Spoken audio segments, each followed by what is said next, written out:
Is your job bullshit? What do you do about AI if you have a bullshit job? Because AI is coming for it. Let's put it another way.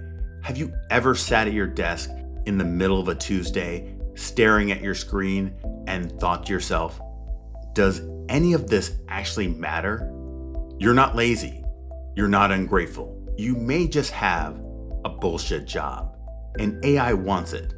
Today, we're going to talk about what those jobs are, why they exist, and why artificial intelligence might finally be the force that could kill many of them off for good. When I use the term bullshit jobs, that's not me being rude.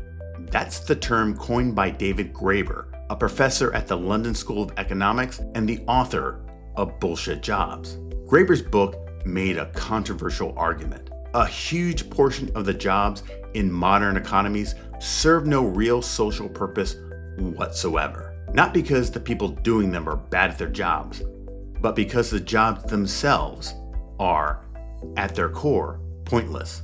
Graeber defined a bullshit job as a form of paid employment that is so completely pointless, unnecessary, or pernicious that even the employee cannot justify its existence. And here's the thing, the people doing these jobs know they're pointless.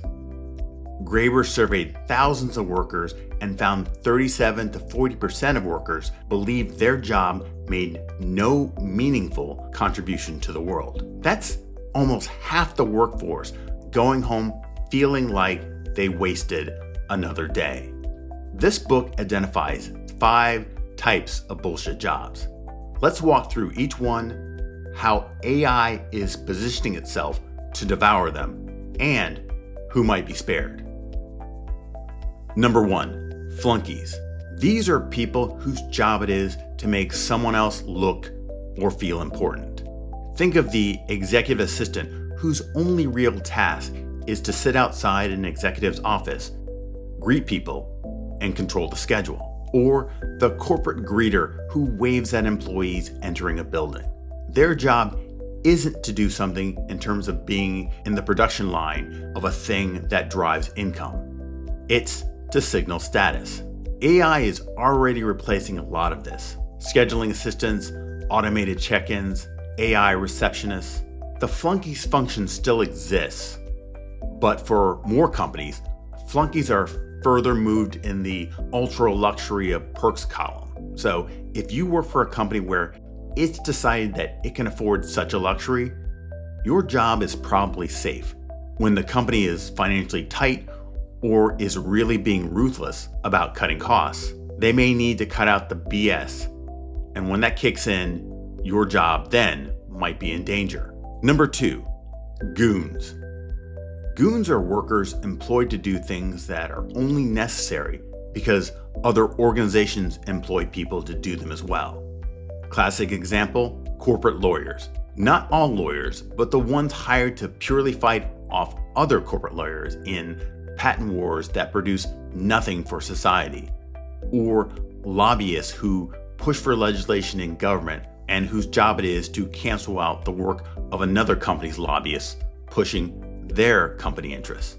If you remember how stocks freaked out when Anthropic, the developer of Claude AI, a large language model, released a new plugin to handle a variety of legal tasks, we can see that AI is beginning to automate functions like legal discovery, contract analysis, and regulatory monitoring, potentially shrinking entire armies of corporate goons, as well as companies like LegalZoom, Thomson Reuters, and LexisNexis. It's not that all lawyers will go away. Some aspects of law require people who can take in a higher level of input, strategy, and have an understanding of human psychology in order to obtain real legal success. But the legal professionals whose job it was to essentially research, do document generation, and analysis will definitely be targets for automation. Number 3, duct tapers. This one is painfully relatable. Duct tapers exist to fix problems that shouldn't exist in the first place, usually because an organization refuses to address the root cause. The IT employee manually reformatting the TPS reports every morning because the legacy software can't do it. The coordinator who emails 6 departments to get information that should already be live in one standard system. This is AI's wheelhouse, and what makes this group one of its biggest targets. AI process automations, tools like workflow AI and intelligent data pipelines are specifically designed to eliminate duct taping by actually solving the underlying cause.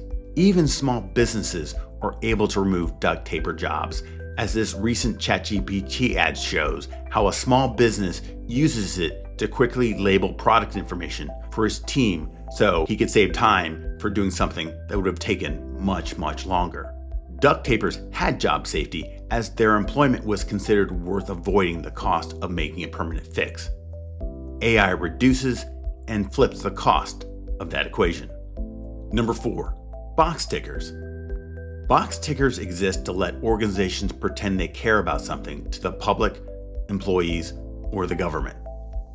They generate reports no one reads, run surveys no one acts on, and organizes team meetings that could have been an email, and produce compliance documentation that exists only to prove the box has been checked.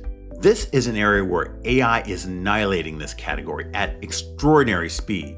AI's ability to quickly collect, format, and present information allows it to generate compliance reports, summarize meetings, and populate dashboards in seconds. With AI in place, newsletters can now pull in data and present which employee has a birthday this week, summarize press releases around company events with a human or what used to be their staff barely involved. Number 5, taskmasters. Taskmasters are the middle managers whose primary job is to assign work to people and then manage the status and coordinate information around that given work. Not strategic leadership, not mentorship, just scheduling and management of a company's messy middle hierarchy. As AI tools allow teams to self-coordinate, track projects autonomously, and surface insights without human intermediaries, entire layers of middle management are becoming structurally redundant. With such complexity and so many different hats at a small business, AI probably can't do their whole job. Instead, at a smaller business, AI will likely take a few things off their plate. Now, this is opposed to the highly granular division of labor at larger companies that tend to make individual workers' jobs so defined and so limited, AI can better understand that job and absorb it. If your job is to send the monthly company newsletter at a large company, and AI can simply scan for relevant news based on a prompt, format it, and get images in minutes rather than take weeks. Even though company efficiency is about optimizing cost and time, there is one protection. Worker cuts often stop at ego. Same's true with AI and bullshit jobs. A company's ego won't let them remove all bullshit jobs, especially in the areas of the already mentioned flunkies. Same with some box tickers and the value of working on something like an ESG report, as what's really being purchased is credentials for public relations. To say, look, see how much we care? When the value of a bullshit job is really about a performance showcase, those same companies may put AI on a leash for that function. Besides that, why are companies almost excited to bring AI in and take bullshit jobs out? According to Cy Cantrell, who was first on this issue, it's all about companies lured by the promise and FOMO of faster, flatter organizations. She says, Silicon Valley is in the midst of pulling off one of the most elegant cons in tech history, convincing the world that building truly intelligent machines requires the destruction of human intelligence and relationships at an industrial scale. Those companies are salivating over the possibility of operating with far less people, and it doesn't want to be behind a competitor who figures it out first. For most companies, 60% of a company's overhead are people.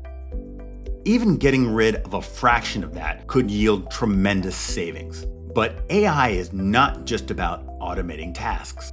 It's about auditing the value of work in real time to remove inefficiency. And that audit for efficiency has identified and affected one group immediately. Goldman Sachs estimated that AI could automate tasks equivalent to 300 million full-time jobs globally.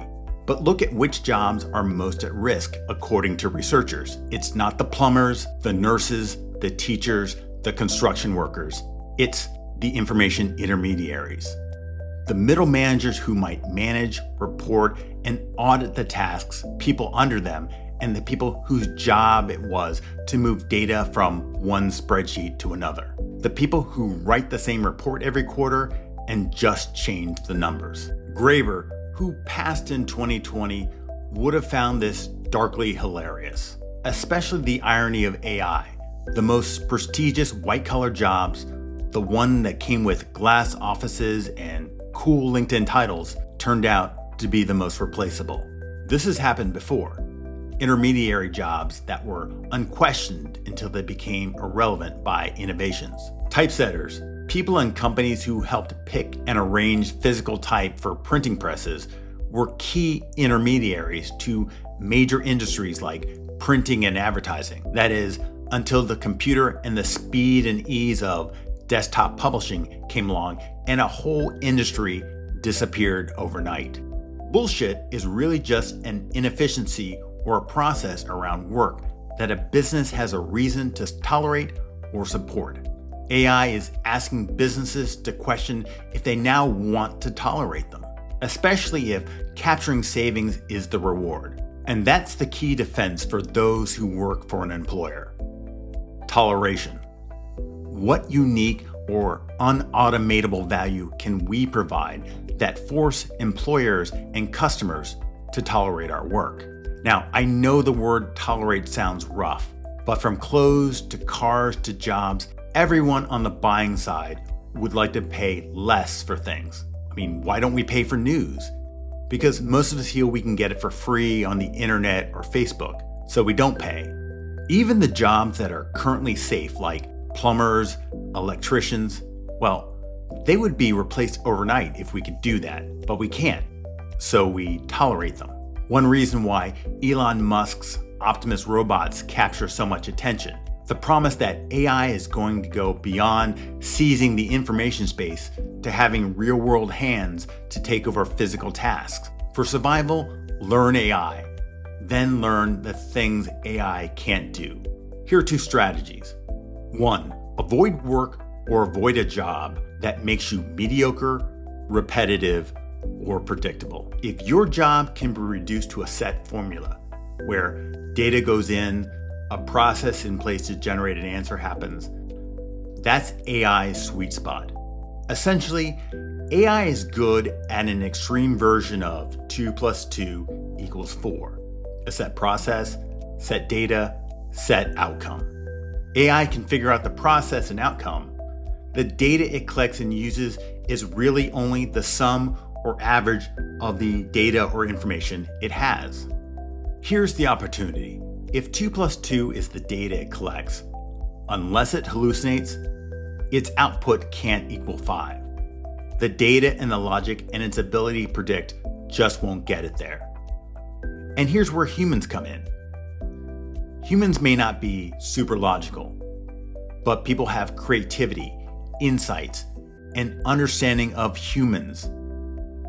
Information where we can make 2 + 2 = 5. AI could never make a movie like Monty Python and the Holy Grail. A great movie that in terms of logic, the movie rarely makes sense. In fact, it relies on breaking rules of logic to be funny. I mean, after all, why would you throw a cow as a weapon? How could a small bunny rabbit be deadly? And yet it is, and yet it's funny. Humans can make 2 + 2 = 5. AI can't. That's not bullshit.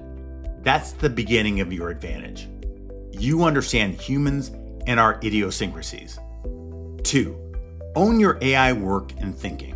Economist Justin Wolfers pointed out that if you own AI and your skills within an AI, you can provide value to your boss. But if your boss has your skills in an AI model that they own, they don't need you. They can just do the job with AI and without you.